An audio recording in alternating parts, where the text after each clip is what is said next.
Welcome दोस्तों, आपका मेरे YouTube channel A to Z info पर। दोस्तों, आज हम फंडामेंटल राइट्स के कुछ ऑब्जेक्टिव क्वेश्चंस लेके आपके बीच हाजिर हुए हैं और ये ऑब्जेक्टिव क्वेश्चंस आपको सारे एग्ज़ाम्स में देखने के मिलते हैं। अगर आप बीएड की तैयारी कर रहे हैं तो जनरल क्वेश्चंस जो होते हैं उसमें आपको इसके क्वेश्चंस देखने को मिल सकते हैं, या किसी दूसरे कॉम्पिटिटिव एग्ज़ाम्स की प्रिपरेशन कर रहे हैं तो उसमें भी इस तरह के क्वेश्चंस आपको देखने को मिल सकते हैं।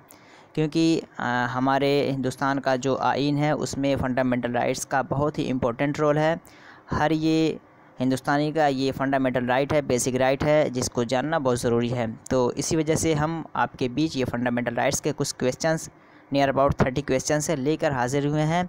और ये इस तरह के क्वेश्चन पूछे ही जाते हैं जो मैं आपके बीच में लेकर आया हूँ। तो चलिए हम क्वेश्चन की तरफ चलते हैं। जो आज का मेरा फर्स्ट क्वेश्चन है वो है, world human right day is observed on. कह रहा है कि वर्ल्ड ह्यूमन राइट डे वो कितने तारीख को मनाया जाता है। तो जो आपका मनाया जाता है वो मनाया जाता है 10 दिसंबर को। तो ये जो उसका है ये राइट ऑप्शन है। दोस्तों, ये 10 दिसंबर को मनाने का जो डेट फिक्स हुआ था 1948 में यूएनओ के ज़रिए, यूनाइटेड नेशन ऑफ ऑर्गेनाइजेशन ने इस डेट को फिक्स किया था 1948 में। सेकंड नंबर देखते हैं, which article guarantees six the right to wear and carry kirpan as profession for their religion. कह रहा कि कॉन्स्टिट्यूशन में से कौन सा ऐसा आर्टिकल है जो सिखों को kirpan as a profession, as a पेशा अपने रिलीजन, यानी सिख अपने रिलीजन को मानते हुए किरपन जो अपने पास रखते हैं, किस आर्टिकल के तहत वो ऐसा करते हैं। तो वो जो करते हैं वो आर्टिकल 25 के तहत करते हैं। आर्टिकल 25 में लिखा गया, देखते हैं आर्टिकल 25 में क्या लिखा गया है। लिखा गया है, freedom of conscience and free profession practice and propagation of religion. इसमें साफ साफ लिखा गया है कि एक इंसान को प्रोफेशन, प्रैक्टिस और प्रोपेगेशन ऑफ रिलीजन करने का राइट दिया गया है, फ्रीडम है। तो सिखों का ये किरपन रखना एक प्रोफेशन है, रिलीजन का परफॉर्मेंस है, तो इसके अकॉर्डिंग ये राइट उनको दिया गया है। 3 नंबर देखते हैं, protection of individuals from forced और अनपेड लेबर यानी begar and prohibition of human trafficking have been insured under article. ये कह रहा है कि प्रोटेक्शन ऑफ इंडिविजुअल फोर्स यानी किसी इंसान को फोर्स या जबरन काम कराना, भीख मंगाना, या प्रोहिबिशन ऑफ ह्यूमन ट्रैफिकिंग या ह्यूमन ट्रैफिकिंग से जो रोका गया है, बीन इंश्योर्ड अंडर आर्टिकल, किस आर्टिकल के तहत इसे रोका गया है। तो दोस्तों, फोर्स्ड अनपेड लेबर का मतलब ये होता है किसी को मजबूरन या जबर करके काम कराना, उसको पैसा नहीं देना या भीख मंगाना। और कहते हैं ह्यूमन ट्रैफिकिंग का मतलब होता है कि एक इंसान को एक मुल्क से दूसरे मुल्क, एक कंट्री से दूसरे कंट्री भेज देना, वहाँ पे काम कराना, और उसका एक्सप्लॉयटेशन, सेक्सुअल हरासमेंट, ये चीज़ें जो होती हैं आपका ह्यूमन ट्रैफिकिंग के अंदर आ जाती हैं। इन चीज़ों से आइन ने, कॉन्स्टिट्यूशन ने जो मना किया है, किस आर्टिकल के तहत वो आपका आता है, वो आपका आता है आर्टिकल 23 के तहत। आर्टिकल 23 में इस चीज़ को क्लियरली बयान किया। देखते हैं क्या लिखा है। आर्टिकल 23 में लिखा है, prohibition of traffic in human beings and forced labour, यानी ह्यूमन बीइंग्स ट्रैफिकिंग हो रहा है या फोर्स्ड लेबर हो जा रहा है तो उन चीज़ों से बचाया जाए, प्रोहिबिशन इन चीज़ों का उसमें मेंशन किया गया है। 4 नंबर देखते हैं, which among the following is related with the minority educational institution. कह रहा है कि इनमें से कौन है जो माइनॉरिटी एजुकेशनल इंस्टीट्यूशन से बातें करता है, अल्पसंख्यक शिक्षा से रिलेटेड जो बातें करता है, वो आपका जो है NCMEI ये है, ये आपका उसी से रिलेटेड बातें करता है, जिसका फुल फॉर्म होता है national commission for minorities educational institution. दोस्तों, आर्टिकल 30 में लिखा हुआ है, right to minorities to establish and administer educational institution, यानी माइनॉरिटीज़ जो अल्पसंख्यक से बिलोंग करते हैं उनके लिए ज़रूरी है कि कोई एजुकेशनल इंस्टीट्यूशन बनाया जाए और उसमें उन लोगों को स्पेशल डिस्काउंट दिया जाए। 4 नंबर देखते हैं, universal declaration of human right was announced in the year. कह रहा है कि universal declaration of human right किस साल में ये अनाउंस हुआ था। तो ये हुआ था 1948 में, 1948 में इस चीज़ का अनाउंसमेंट हुआ था। दोस्तों, ये हुआ था आपका 10 दिसंबर 1948 में। यह एक तरह का रिजोल्यूशन है, दस्तावेज़ कह सकते हैं, और इस दस्तावेज़ का जो ट्रांसलेशन हुआ है 375 लैंग्वेज में। वर्ल्ड वार सेकेंड के बाद बहुत सारे कंट्रीज़ का इसमें इन्वॉल्वमेंट हुआ और एक एग्रीमेंट हुआ कि हर इंसान को अपने चॉइस के मुताबिक ज़िंदगी गुजारने का हक़ है, तो उन्हें ये राइट दिया जाए। तो ह्यूमन राइट इसी के थ्रू दिया गया है। और यूनिवर्सल डिक्लेरेशन ऑफ राइट का मतलब होता है इंसानी हुकूक़ का आफाकी मंशूर, यानी हर इंसान को अपने चॉइस के मुताबिक ज़िंदगी गुजारना। 6 नंबर देखते हैं।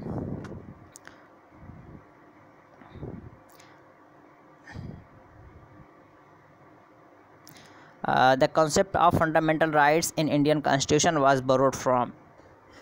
कह रहा है कि फंडामेंटल राइट्स का जो कॉन्सेप्ट है वो किस कंट्री से बोरो किया गया है, उधार लिया गया है या लिया गया है।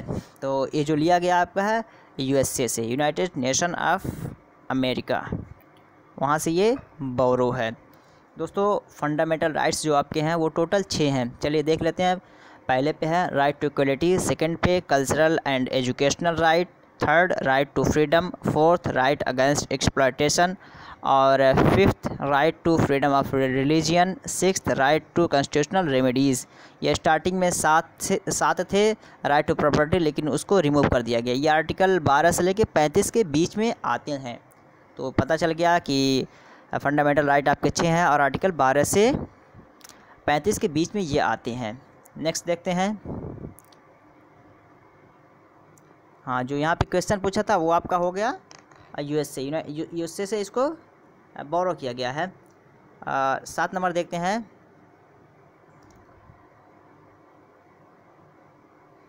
Directive principle of state policy यानी डीपीएसपी इज़ कवर्ड अंडर। कह रहा है कि directive principle of state policy कहाँ से कहाँ तक, किस आर्टिकल से लेकर कितने आर्टिकल तक डीपीएसपी आपका आता है। तो आपका आता है 35 से लेकर 51 तक। 35 से लेकर 12 से लेकर 35 तक आपका फंडामेंटल राइट है, और उसी के बाद आपका डीपीएसपी है, और फिर 51 से ही आपका जो 11 ABCD करके आपका आता है वो फंडामेंटल ड्यूटीज़ में आ जाता है।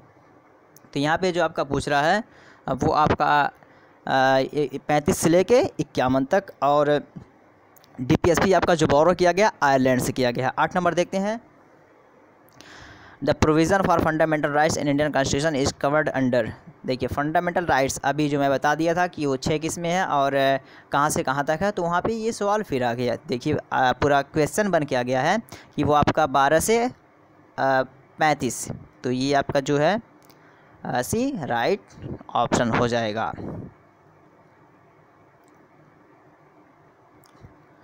9 नंबर देखते हैं। Which article of Indian constitution has been considered by Bhimrao Ambedkar the architect of Indian constitution as the part and parcel of Indian constitution. कह रहा है कि कौन सा ऐसा आर्टिकल है जो भीमराव अंबेडकर, जो कि architect of Indian constitution, father of Indian constitution कहा जाते हैं, उन्होंने किस आर्टिकल को पार्ट एंड पार्सल माना है या कहा है इंडियन कॉन्स्टिट्यूशन में से।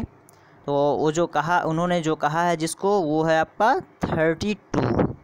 ये 32 जो है पार्ट एंड पार्सल, इसको भीमराव अंबेडकर साहब ने इसे पार्ट एंड पार्सल का नाम दिया है। देखते हैं आर्टिकल 32 में क्या है। Article 32 provides the right to constitutional remedies which means that a person has right to move to supreme court and have right to move high court also for getting his fundamental rights protected. इसका मतलब यह है कि अगर किसी इंसान का exploitation हो रहा है, उसके राइट को छीना जा रहा है, और जो उसकी बुनियादी हुकूक है अगर वो नहीं दिया जा रहा, तो उसे राइट है कि वो सुप्रीम कोर्ट जाए, हाई कोर्ट जाए और अपने राइट का एक्सप्लोरेशन करे, तलाश करे, और उसके लिए अगर आपको FIR लॉन्च कराना पड़ रहा है तो कर सकता है। इसी वजह से भीमराव अंबेडकर साहब ने इसे पार्ट एंड पार्सल का नाम दिया। बहुत ही इंपॉर्टेंट आर्टिकल है ये। 24 नंबर देखते हैं। Which article of Indian constitution mandates that all minorities whether based on religion or language shall have the right to establish and administer educational institution for their choice।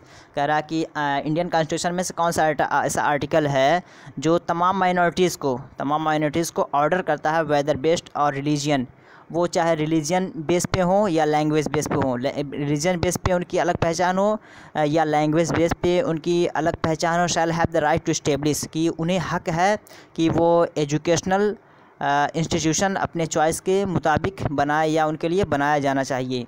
तो ये किसके, कौन से article के तहत इसको मेंशन किया गया है, वो आपका आर्टिकल 30 के तहत उसको मेंशन किया गया है कि उनको भी इक्वल राइट दिया जाए। आर्टिकल 30 में लिखा, आर्टिकल 30 में है, article 30 promises to all linguistic and religions minorities to the right to establish and the right to administer educational institution for their own choice. जो लिंग्विस्टिक या लैंग्वेज के बेस पे है या रिलीजियस के बेस पे माइनॉरिटी है, उन्हें क्या नाम है अपने चॉइस के मुताबिक एजुकेशनल इंस्टीट्यूशन बनाने का अख्तियार है या एडमिनिस्टर करने की उन को राइट दिया गया है।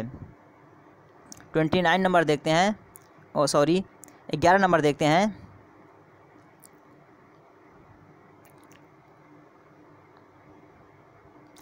Which article of Indian Constitution guarantees the protection of the interest of the minorities by making a provision that any section of citizens having a distinct language, script or culture have the right to conserve the same।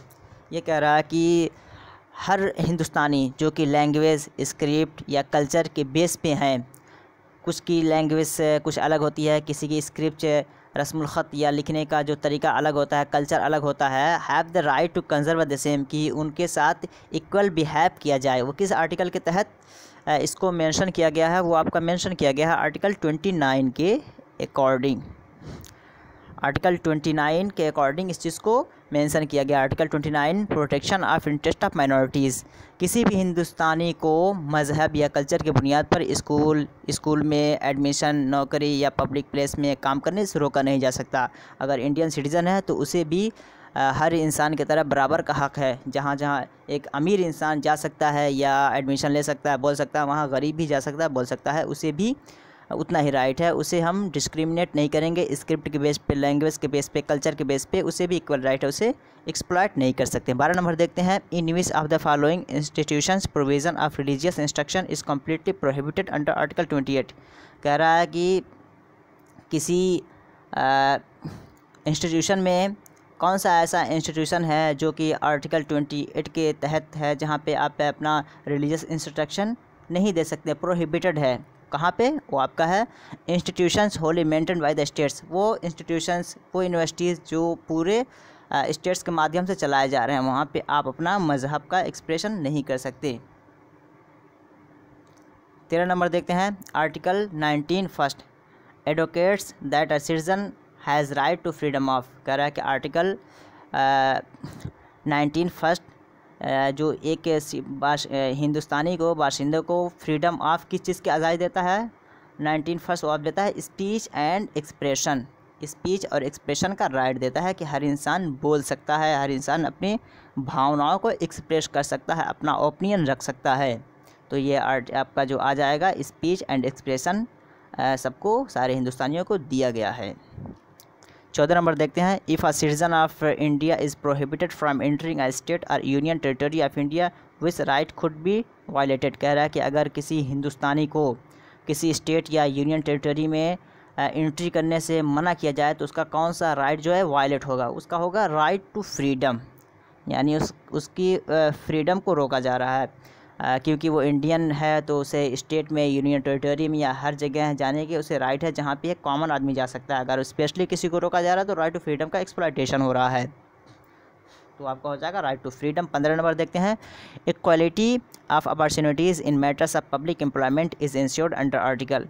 कह रहा है कि public employment में जो equal opportunity देने की बात की गई है वो किस आर्टिकल के तहत अकॉर्डिंग बात की गई है? तो आपका जो बात किया गया है वो आर्टिकल 16 के तहत वो बात किया गया है।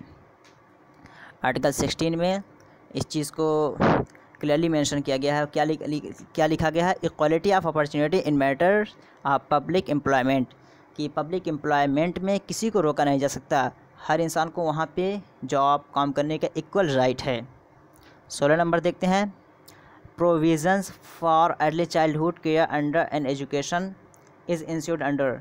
कह रहा है कि चाइल्ड केयर एंड एजुकेशन, ये किस आर्टिकल के तहत इसको क्लियरली मेंशन किया गया है? वो आर्टिकल 45 के तहत इस चीज़ को इसको क्लियरली मेंशन किया गया है।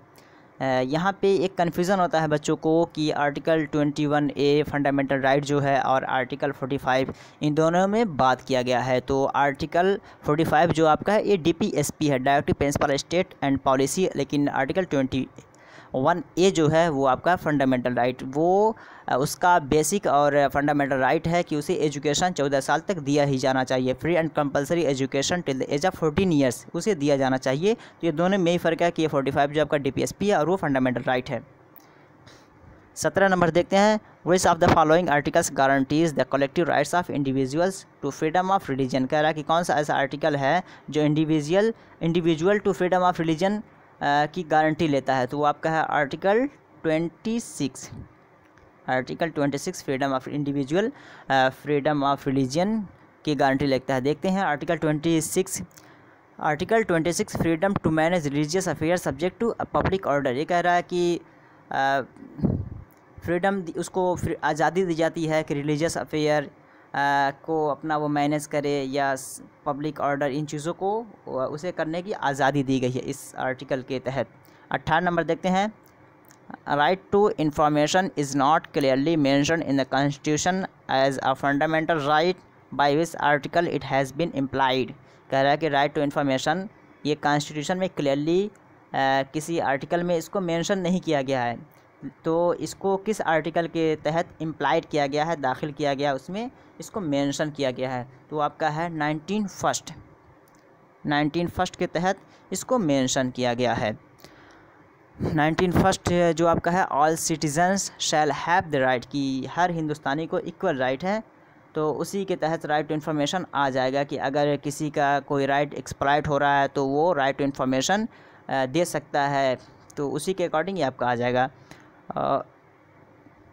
19 नंबर देखते हैं, right of children to free and compulsory education between age group of 6 to 14 years came in effect in. कह रहा है कि फ्री एंड कंपल्सरी एजुकेशन की जो बात कही गई है 6 से 14 साल तक, वो आपका कब इम्प्लीमेंट हुआ, किस ईयर में आपका इम्प्लीमेंट हुआ। तो वो आपका जो इम्प्लीमेंट हुआ था 1 अप्रैल 2010। तो ये आपका फ़िलहाल यहाँ पे 2010 जो है ये राइट आंसर हो जाएगा, 1 अप्रैल 2010। ये 4 अगस्त 2009 में इनएक्टेड यानी नाफिज हो गया था, लेकिन इम्प्लीमेंट कम्प्लीटली हुआ था 1 अप्रैल 2010 से अमल में आ गया था। नेक्स्ट देखते हैं 20 number, by which constitutional amendment article 21A was inserted in Indian constitution. कह रहा है कि 21A जो है वो किस अमेंडमेंट के तहत उसको कॉन्स्टिट्यूशन में दाखिल किया गया था। तो वो आपका जो दाखिल किया गया था वो किया गया था 86 अमेंडमेंट के तहत, ये आपका हुआ था 2002 में। 21 नंबर देखते हैं, article 17 of Indian constitution strongly talks about. कह रहा है कि आर्टिकल 17 जो है वो किसके ताल्लुक़ से बात करता है, किससे रिलेटेड वो कन्वर्स करता है। तो आपका है ऑप्शंस है abolition of title, abolition of sati प्रथा और abolition of untouchability, abolition of dowry. तो ये बात करता है एबोलिशन ऑफ अनटचेबिलिटी, छुआछूत को ख़त्म करने से रिलेटेड ये आपका आर्टिकल है। तो ये सी इसका राइट आंसर हो जाएगा। 22 नंबर देखते हैं, the provision of fundamental duties have been borrowed from the constitution of. कह रहा है कि फंडामेंटल ड्यूटीज़ जो है वो आपका किससे लिया गया है। तो ये आपका जो लिया गया है वो आपका रसिया से लिया गया है। फंडामेंटल ड्यूटीज़ का ये टर्म आपका रसिया से लिया गया है। रसिया का पुराना नाम जो था USSR, Union of Soviet Socialist Republics. 23 number देखते हैं, under article 25 of the constitution reference to the Hindu religion means. कह रहा है कि आर्टिकल 25 के तहत हिंदू रिलीजन का मतलब क्या होता है। Options Jainism, Buddhism and Sikhism, C Jainism, Buddhism and Sikhism, D Jainism and Sikhism. तो जो अप्रोक्सीमेटली मुझे लग रहा है इसमें आपका होना चाहिए जैनिज़्म, बुद्धिज़्म एंड सिखिज़्म, ये उसी से उसके अंडर में आ जाते हैं आपके, तो ये राइट ऑप्शन होना चाहिए। 24 नंबर देखते हैं, when fundamental duties were added Indian constitution. कह रहा है कि फंडामेंटल ड्यूटीज़ को इंडियन कॉन्स्टिट्यूशन में कब ऐड किया गया। तो आपके ऑप्शंस जिस तरह यहाँ दिख रहे हैं, लेकिन इसका जो राइट है वो आपका है 1976 यानी 1976 में इसको ऐड किया गया। 1976 में इसको ऐड कर दिया गया था, और ये 42nd अमेंडमेंट जो हुआ था उसी से 42nd अमेंडमेंट 1976 में हुआ था, उसी के थ्रू इसको ऐड किया गया था, और सौरन सिंह कमेटी के रिकमेंडेशन पे इसको ऐड किया गया था। 25 नंबर देखते हैं, विच कमेटी रिकमेंडेड फंडामेंटल ड्यूटीज़। अब देखिए वही क्वेश्चन आ गया जो मैं बता दिया, कह रहा कि किस कमेटी ने फंडामेंटल ड्यूटीज़ के लिए सिफारिश की, रिकमेंड किया, तो वही सॉवरेन सिंह कमेटी, ये आपका राइट ऑप्शन है। सॉवरेन सिंह कमेटी के रिकमेंडेशन पे फंडामेंटल ड्यूटीज़ को ऐड किया गया, इंसर्ट किया गया था। 26 नंबर देखते हैं, how many fundamental duties are there the constitution at present. कह रहा है कि प्रेजेंट टाइम में फंडामेंटल ड्यूटीज़ कितने हैं, तो प्रेजेंट टाइम में आपके जो हैं वो आपके 11 हैं, और इनिशियल में 10 थे, लास्ट में एक इंक्लूड हुआ तो 11 हो गया, तो प्रेजेंट टाइम आपका जो है वो आपका 11 है। 27 नंबर देखते हैं, which among the following article is directed to establish uniform civil code. कह रहा है कि कौन सा इंडियन कॉन्स्टिट्यूशन में कौन सा ऐसा आर्टिकल है जो डायरेक्टली यूनिफॉर्म सिविल कोड के से रिलेटेड बातें करता है, तो आपका 45 article 45 talks about uniform civil code, तो ये इसका राइट ऑप्शन हो जाएगा। 28 नंबर देखते हैं, which of the following is newly added fundamental duty. हाँ देखिए अभी जो मैं बताया कि लास्ट में एक इंक्लूड हुआ है वही आ गया। कह रहा है कि कौन सा फंडामेंटल ड्यूटी है जो लास्ट में इंक्लूड हुआ है, लास्ट में आपका शामिल हुआ है, तो जो शामिल हुआ है वो आपका है ये डी, क्या है, ड्यूटी ऑफ पेरेंट्स और guardian to provide opportunities for education to his child और as the case may be ward between the age of 6 and 14 years. कह रहा है कि पेरेंट्स, गार्जियन या वार्ड के हैसियत से जो बच्चों की देखभाल कर रहे हैं उनके लिए ज़रूरी है कि वो 6 से 14 साल तक के बच्चों को एजुकेशन दिलाएं, एजुकेशन पे ध्यान दें, उनकी ज़िम्मेदारी है कि इस चीज़ पे वो काम करें। तो ये लास्ट में जो फंडामेंटल ड्यूटीज़ में इंक्लूड किया गया यही आपका है। 29 नंबर देखते हैं, who is known as the principal architect of Indian constitution. बहुत ईजी क्वेश्चन है और ये बार बार पूछा जाता है, बहुत सारे एग्जाम्स में देखने को मिलते हैं। तो इसका जो राइट आंसर है वो Bhimrao Ambedkar, father of Indian constitution इन्हें कहा जाता है। इन्होंने कहा, पार्ट एंड पार्सल का जो टर्म दिया था इन्होंने ने दिया था, बहुत सारे टर्म्स हैं। और 30 नंबर देखते हैं, लास्ट आज का है, which among the following article deals with the definition of state. कह रहा है कि कौन सा ऐसा आर्टिकल है जो स्टेट्स के डिफिनेशन को डिफ़ाइन करता है। तो आपके ऑप्शंस जिस तरह यहाँ पे दिए गए हैं उनमें से जो राइट है वो आपका है 12, आर्टिकल जो 12 है फंडामेंटल राइट का फर्स्ट आर्टिकल है, उसी में इस चीज़ को स्टेट का टर्म मेंशन किया गया है। तो दोस्तों आज का यह video MCQs on fundamental rights पूरा हो गया और ये आपके बहुत सारे एग्ज़ाम्स में काम आएंगे और देखने को मिलेंगे। MCQs आपके फंडामेंटल राइट से बहुत सारे बन जाते हैं। अगर वीडियो आपको अच्छी लगी हो, लाइक सब्सक्राइब अपने दोस्तों को शेयर कर दीजिए जो भी किसी भी गवर्नमेंट पोर्टल की तैयारी कर रहे हैं, ताकि उन्हें भी फ़ायदा हो जाए। और कमेंट करके ज़रूर बताइए, कोई डाउट हो तो कमेंट करके बताइए ताकि उसका सलूशन निकाला जा सके। चलिए फिर मिलते हैं इसी तरह अच्छे वीडियोज़ देखने के लिए हमारे यूट्यूब चैनल को सब्सक्राइब कर लीजिए और अपडेट रहिए। चलिए फिर मिलेंगे नए वीडियो के साथ, तब तक के लिए हैव अ नाइस डे।